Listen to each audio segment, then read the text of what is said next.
Hey guys, so here bringing you another video. Now welcome to another champion roadmap. So this is for September 2021. I have had a bit of a skim through this already just to kind of give it, you know, an idea. Is it worth making a video? And I honestly do think there's enough in here that warrants a video, that if you've not read this yourself, you'll learn a lot about like upcoming champions. But unfortunately, some delays also. But there's also a really cool good news that they're actually implementing something brand new. Kinda. So we'll go over it. But anyway, so this is an update on the schedule, visual updates, UDYR, electrifying marksman, and a villainous support. So let's get into it. So, hey all, it's been a while since we last shared an update on our plans for champions. We've got a bit of time to talk about this post, including an update for this year's release schedule, a peek at the next few... My Twitch chat's going plebby. Next few champions and a small update on UDYR's VGU. Obviously, UDYR is the next champion to get the full rework. His kit's going to change a bit. His look is going to change a bit. Think of like what Mundo just went through the last couple of months. So let's get started with the champ release schedule. So last year we shared our goal to deliver one champion per role each year, with the exception of mid, where we're going to go with two, and I think it was like one assassin and skirmishy thing, and then one for mage. We plan to continue that this year, but sadly it looks like we won't get there. So unfortunately, on the first year of them with this plan of 6 champions per year, they are going to fall short. They're going to land on 4 champions, and reading this, they're not going to have any more champions the rest of the year. So we are done for the rest of the year. There is going to be something that does launch this year, but not a new champion. And I don't think UDYR is even this champion here either. But anyway, so both of the champions we plan to release towards the end of the year were originally meant to tie into an event. But as development went into, it became clear that they didn't quite fit. We felt good about both champions' directions and didn't want to change them to fit with the event. So we decided to stay true to their characters. As such, we'll be releasing the new AD carry, or the AD carry, early next year, and the support a few patches after. So those two upcoming champs, I believe they're in the kind of same world. They kind of belong together. They were supposed to be released together, but they don't quite fit the upcoming event that they would have released in. And I can speculate what that will be. I'll give you guys. I'll do it in a second. We're not sure. Or I'll do it a bit later on. We're not sure how this will affect our schedule in 2022 yet, but it's possible we may release an extra champion next year. We should have a better idea by the next champion roadmap, and we'll share more then. On the bright side, I can finally share a bit about a project we've been working on that we can finally be releasing later this year. Our first art and sustainability update. These are pure visual updates, which we haven't done in forever. The last actual official one was Alistair in 2015, that they don't change anything about the kit. The kit stays identical. All that changes is the model, the thumbnails, the splash arts. That changes, but not the kit at all. And yeah, the last one that was true for was Alistair 6 years ago. And while we aren't quite ready to share who's receiving the first, they're called ASU, we do have some information of what a pure visual update means and what can you expect.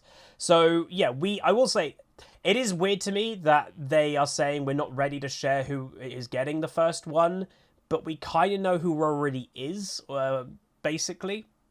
So they're going to kind of go over here of what they are. So basically, you know, the updates won't heavily reimagine a champion's lore or have any changes on their gameplay, but it's just for the older champions that are a bit out of date. Like if you go into a game of League and you have, you know, 10 champions per match, there are some really flashy modern ones with great models, flashy champions with great models, and then there's some really old ones that are literally like 10 years old. Like UDYR is the best example, but he's like getting a proper big update, rework. But there are some older models that could use some love, but the gameplay's fine. So the first one that I will say, like, again, I don't know why Riot's not like announcing it. We're pretty sure it's Caitlyn. Now, the reason why we're pretty sure it's Caitlyn is because there have been, in the last year, if you guys don't follow everything in the League universe, if you don't follow the card game or anything, Caitlyn has actually had a slight redesign in how she is in the card game and in like some visual novels or something here or there, and she does look a bit different. She looks a bit more modern. And in the recent TFT devlog, that is for the upcoming set of TFT, literally only for a few seconds, Caitlyn is in the video, and it's the new version of Caitlyn. So it pretty much, like, I don't know if they did that on purpose or it was just like a mistake. It can happen. But that was a new version of Caitlyn. It was definitely Caitlyn. It was not the same model that we have now. So I presume the new ASU update is for Caitlyn. And also, I can probably speculate, and sorry if this is a bit messy, the upcoming event that will talk about the new 2 champions, I'm pretty sure is all to do with the Arcana show. So the Netflix show that's coming out, that's following mainly the story of Jinx and Vi. Obviously, Caitlyn is in that kind of world as well, and that's probably why she's getting her ASU probably timed with that show. I'm guessing there's going to be some big Piltover event when that show releases, and when we read these 2 champions, like, again, this kind of gives away it's very Piltover. So I think those 2 champions are also probably part of that type of world, and that's why they were going to launch them with the Arcana show, but probably why they decided against it. It probably undermines the show a bit, that they probably want to highlight Caitlyn, Vi, and Jinx more, and they don't want to, like, oh, here's 2 new champions, and people are talking about the new champions instead of Vi and Jinx mainly. So that's probably what I'm guessing. But anyway, with also the ASU updates, because again, they're going over some of, obviously, old champions have got broken necks and wrists, outdated animations, gameplay clarity improvements, so hitboxes would be good, outdated outfits, and all that stuff. So if anyone knows Lee Sin, I'm sure we all do, he legit has a broken neck. In a lot of his older skins, just straight up broken neck. It's like really long, elongated, it twists really weird. So like Lee Sin probably is going to get an ASU. It would make sense, he's a really popular champion, so it would really make sense to, like, update it. Also, is it Arcana or Arcane, by the way, the show? I think it's Arcana, but it might be Arcane. I'm not sure. Whatever the show is called, it might be Arcane. But also, just to say, the ASU's update is the basically, is it Arcane? Oh, why did I say Arcana? I don't know. But basically, base champion and older skins of the champion will likely undergo the most change, and then recent and legendaries are less likely to get bigger updates. So I'm very happy, by the way, that they're doing what is called ASUs. They're just our updates. We don't need, like, full reworks on a lot of the champs. Like, Caitlyn is a great example, if that's going to be probably the first one. She has pretty clean gameplay. It's not like she doesn't fit League anymore. Yes, she's an old champion, but she's a bit old. So they're just giving it a bit of TLC, a bit of love, modernize it, and that's fine. And I think a lot of champions probably could fit that. Let me know in the comments give me your top 5 old champions that you think could have an ASU, an art and sustainable update. It'll be interesting to see what you guys think. Obviously, don't put UDYR because he's getting a full rework. That will there's an update later down below. But to me, this is a thumbs up. A new type of update for champions that don't have to do anything with gameplay.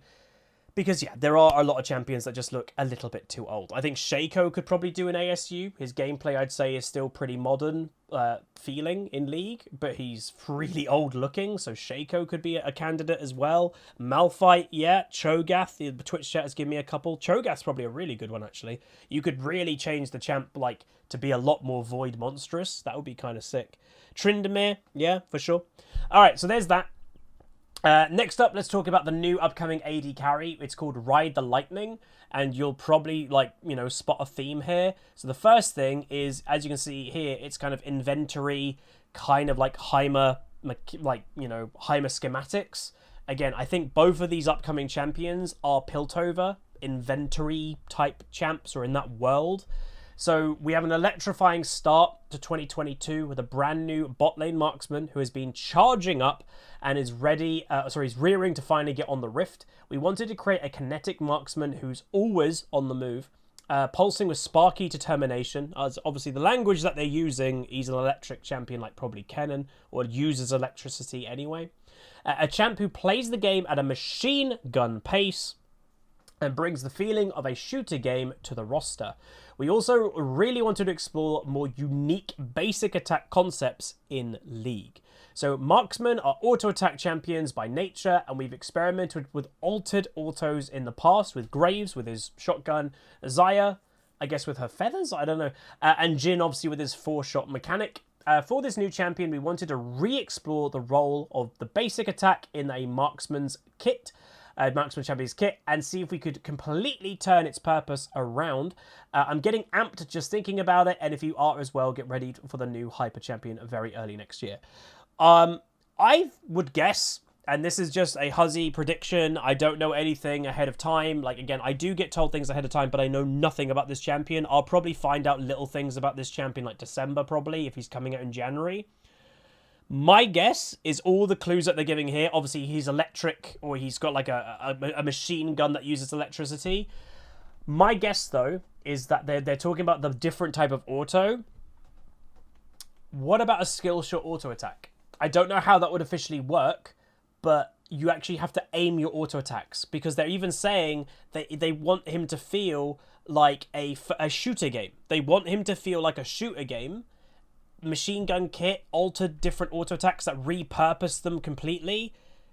Aimed auto attacks. Like, legit, it could be aimed autos. And obviously, they're using the word amped and stuff. He probably gets hyper with electricity and gets faster or something. But that is my guess. My bet, I'm going to say right now, and if I'm right, I can come back to this video. His gimmick is going to be his auto attacks are aimed. That you have to aim his autos. They're not like right-click and they just happen. That's my guess. So there's that. But honestly, yeah, probably pretty cool to be in the same world as the inventors. So Heimer, Jace, all of those are the inventors of League. Victor, I guess, is an evil one. Again, all of which, if you've watched the Arcane trailer, all of those champions that I just mentioned, the inventors, are in that trailer. So he fits, obviously, that vibe of the Piltover Inventor series. So again, that's what I'm guessing. They are obviously into... They're in the same world. So there's that. And then the second champion, so cash rules everything around me. So money runs this city, technology, power, people, all can be bought when you have enough cash. Technology to reach out and take what you want, discarding it like trash when you're done. Power to turn your enemies against each other, watching them kill the very ones they swore to protect. And people to manipulate with your terrifying charisma, sending them to almost certain death, only being saved if they fulfill your wishes. In the end, they will know your name, the one that truly ran this game, the one calling the shots, the support.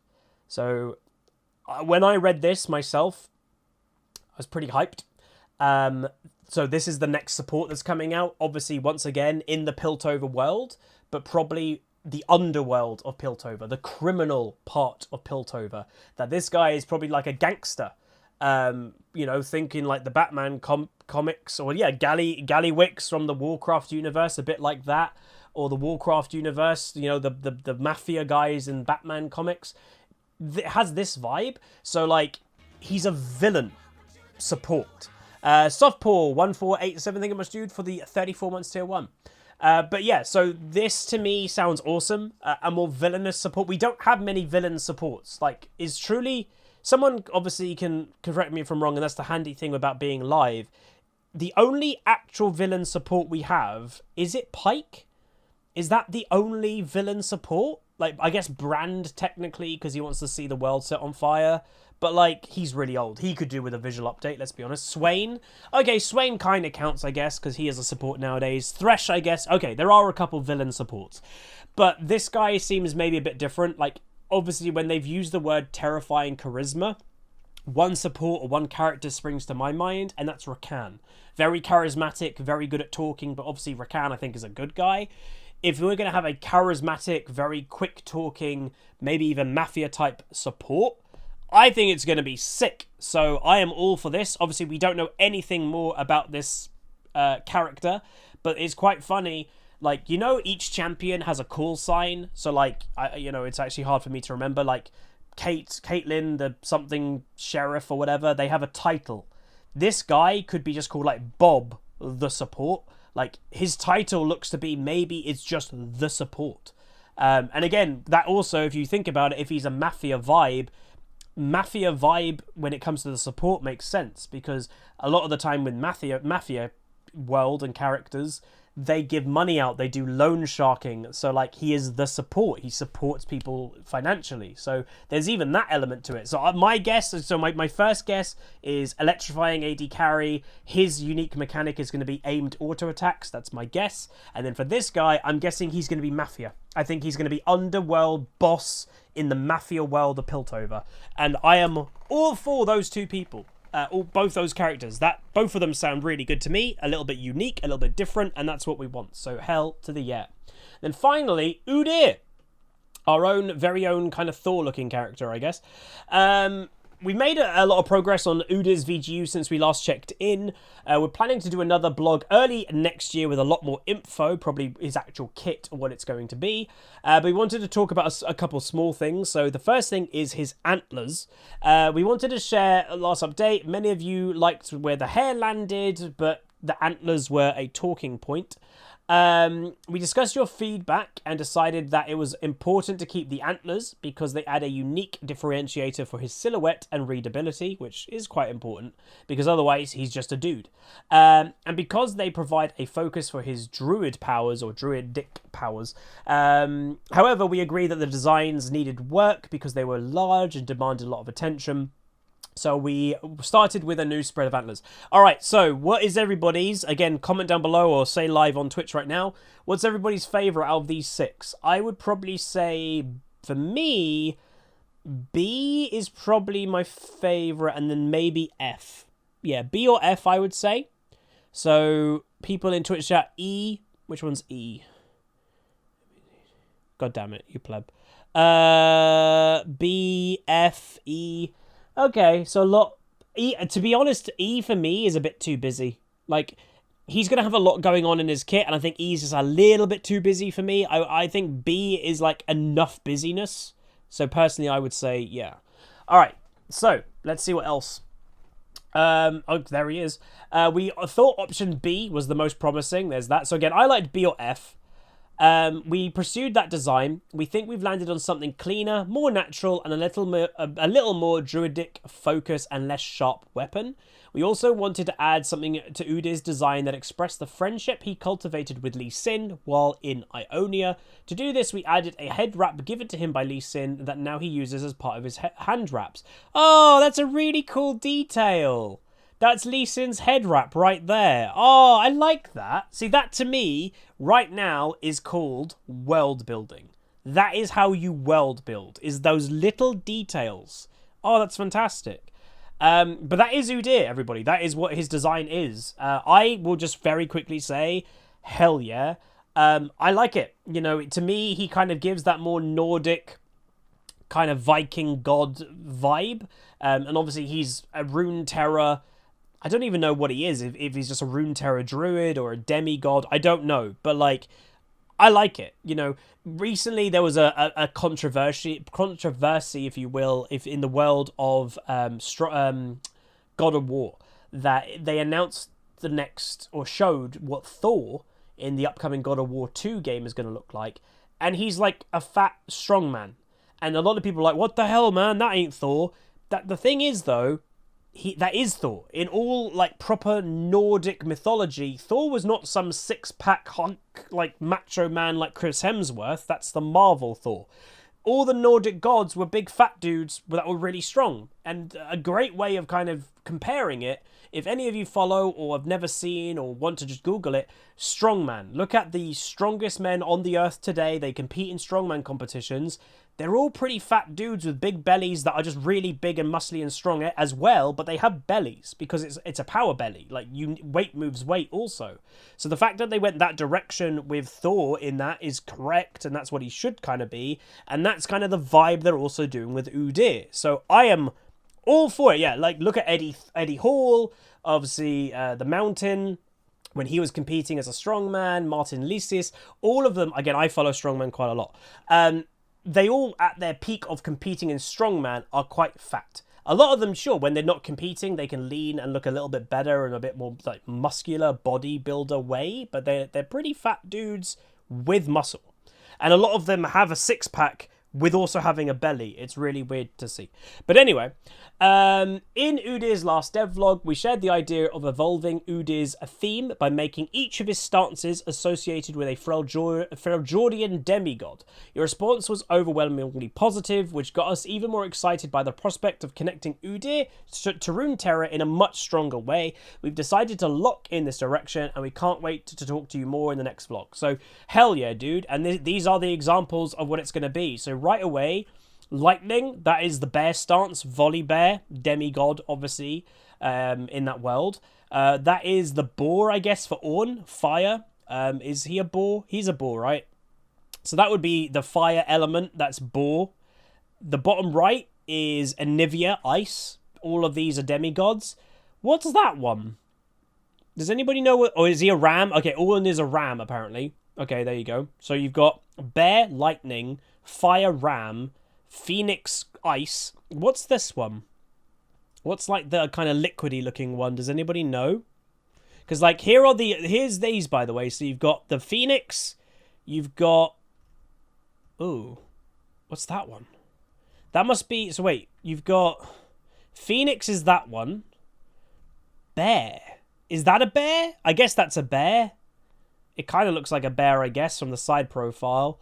Then you've got the ram, that I guess is that one. And that one looks like a boar. And I don't know who that is. But yeah, because like these don't completely align with that. I don't know. Look at the fangs. I know, it looks kind of like a tiger, but again, when they're kind of the Freljordian demigod, the demigods that we have in the game... Volibear is a demigod and he's lightning. So like, and they kind of look like his lightning hands anyway. That makes sense. Ornn is a demigod in Freljord and he is fire. And Anivia is a demigod and she's ice. So all of those three make sense. That one I don't know. Iron Boar from Trin's backstory. Okay, so it could be the Iron Boar from Trindamir's backstory, says Max G Play. So there you go. I didn't know about that. So it could be an iron boar, and that would be the defense stance, the shield stance. So there you go. That could make sense.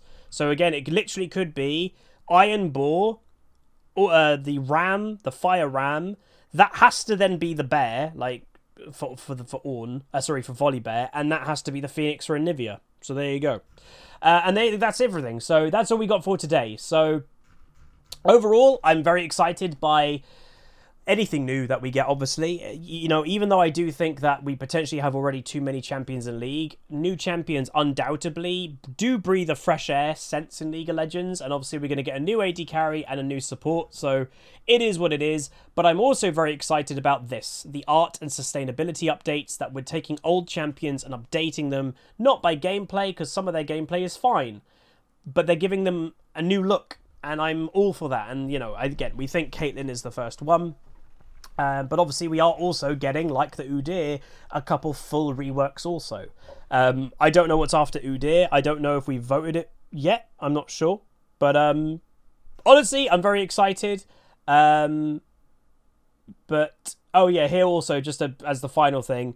So including more details on the villainous support, the next VGU planned after UDYR, so there is one planned, as well as the overwhelmingly new jungler that should fill a void in all your hearts. So yes, there you go. The next jungler that will be happening is a void one. And to me, it's kind of weird that we're having another void one, because don't we have two already that's from the void? Or am I mistaken? Isn't Kha'Zix and Rek'Sai both void junglers? Or are they something different? I don't know. Again, I'm not great with lore. Kha'Zix and Rek'Sai. Yeah, so Kha'Zix and Rek'Sai are both from the Void. What? That will probably be because Riot have said, though, by the way, everyone's been complaining, Riot, why are there so many humanoid champions? Where's monster champions? That right there is the next monster champion, I can nearly guarantee. So that's probably the next one. So anyway, that is going to be it. If you guys enjoyed, do throw a like on the video. Give me your opinions down below.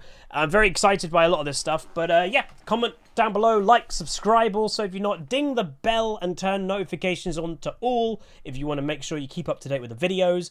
Because a lot of people will say to me, Huz, I missed like a week of your videos. So yeah, if that's you, if you've ever had that, click the bell and then do the little setting area and turn notifications to all, not personalized. But there you go. See you guys next time anyway. Peace.